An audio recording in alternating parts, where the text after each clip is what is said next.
새롭게 한 주간의 일상을 시작하는 5월 9일 월요일 새벽입니다. 오늘은 잠언 26장 말씀을 가지고 놈놈놈이라는 제목으로 하나님의 말씀을 함께 상고합니다. 영화 제목을 좀 패러디해 보았습니다.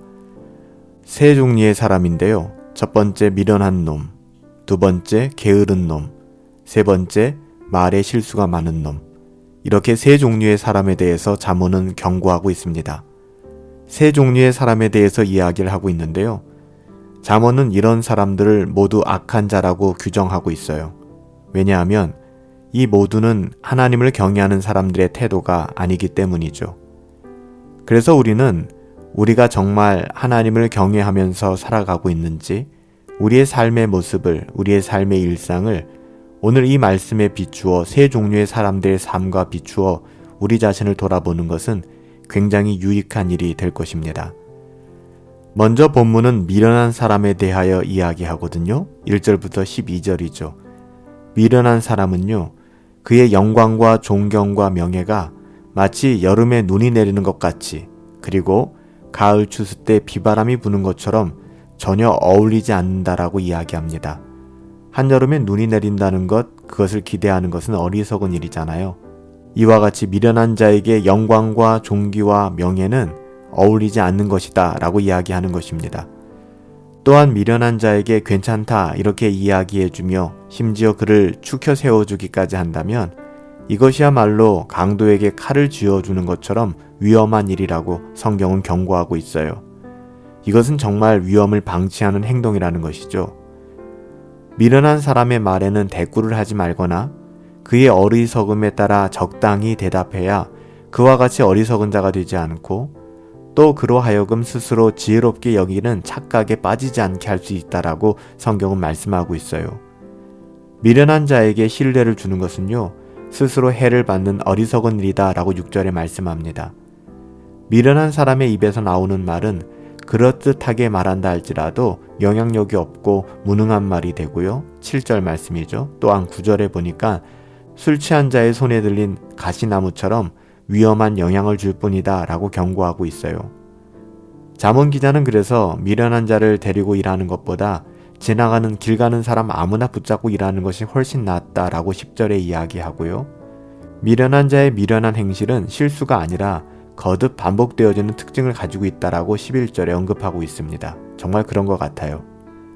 오늘 본문 12절에서는 미련한 사람 중에 가장 미련한 사람에 대해서 이야기하는데요. 그 사람은 스스로 지혜 있다라고 착각하는 사람이에요.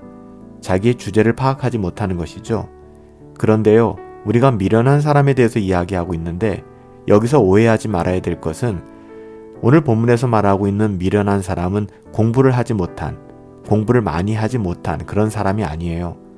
하나님을 아는 지식이 없는 사람을 의미하는 것이죠. 여러분 어떠세요? 우리는 하나님을 아는 지식을 가지고 살아가고 있습니까?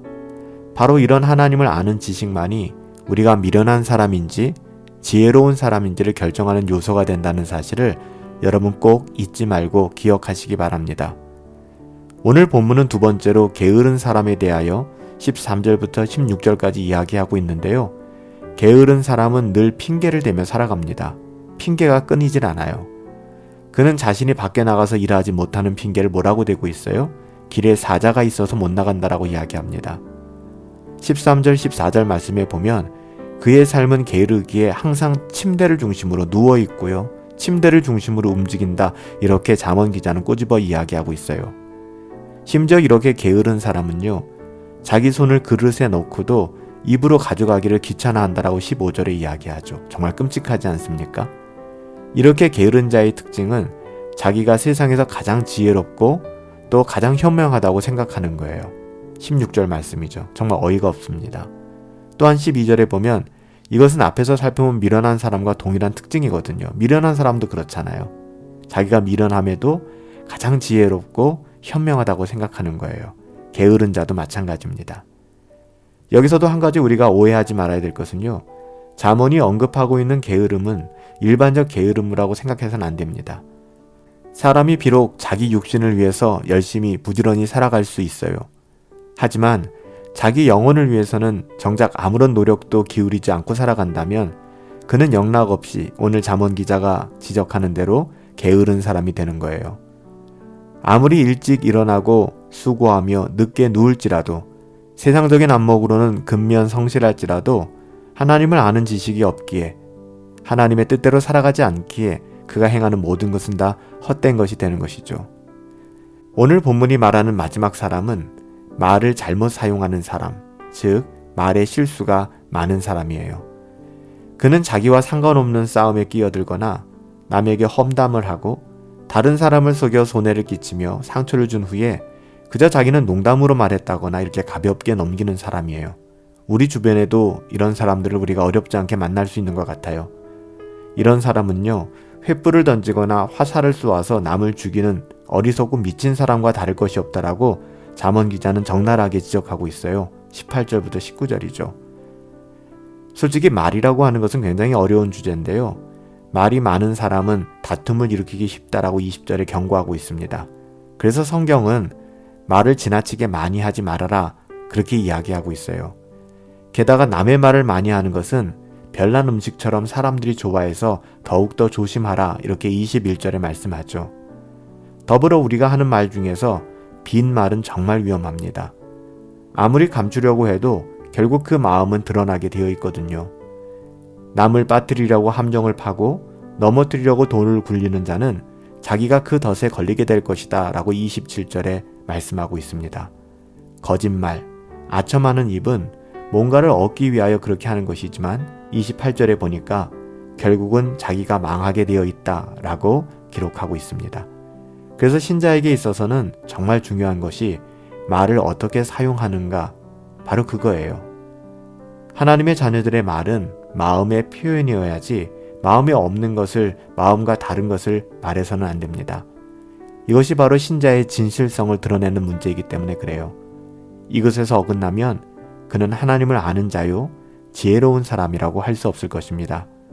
오늘 본문은 놈, 세 종류의 사람에 대해서 이야기했어요. 미련한 사람, 게으른 사람, 말에 실수가 많은 사람. 또 그 의미가 무엇인지 우리의 삶에 비추어서 우리가 이것을 조심하고 또 하나님의 자녀답게 살아가기를 애쓸 수 있고 또 힘쓸 수 있게 되기를 예수님의 이름으로 축복합니다. 살아계신 아버지 하나님, 저희가 성삼위 하나님을 참으로 아는 지혜로운 사람이 되기를 원합니다. 육체에 썩어질 것만을 위하여 일하는 게으른 인생으로 삶을 낭비하지 않게 하시고 오직 우리의 영혼을 하나님이 기뻐하시는 일을 위하여 애쓰고 노력하는 지혜와 부지런함이 있게 주님께서 도와주시고 인도하여 주시옵소서. 이 땅에서는 하나님의 자녀로서 하나님의 성품과 같이 진실하게 하사 우리의 입과 마음이 동일할 수 있는 진실한 삶을 살아가게 하여 주시옵소서. 미련함을 경계하게 하시고 게으름을 멀리하게 하시고 말을 잘 다스려 말에 실수가 없는 정말 하나님께서 기뻐하시는 하나님의 자녀로서의 삶을 살아갈 수 있도록 오늘도 우리에게 은혜를 더하여 주시옵소서. 감사하옵고 예수님의 이름으로 기도합니다. 오늘 세 종류의 사람을 통해서 반면교사의 교훈을 얻기를 원합니다. 이 세 사람의 삶이 우리의 삶은 아닌지 조심스럽게 돌아보기를 원하고요. 오늘도 성령으로 충만하여서 주 예수 그리스도의 은혜를 의지함으로 말미암아 미련하지 아니하고 게으르지 아니하고 말의 실수를 줄일 수 있는 그런 삶을 살아갈 수 있게 되기를 예수님의 이름으로 축복합니다. 오늘 하루도 성령 충만하시고 우리 주 예수 그리스도의 은혜 안에서 우리 함께 승리합시다.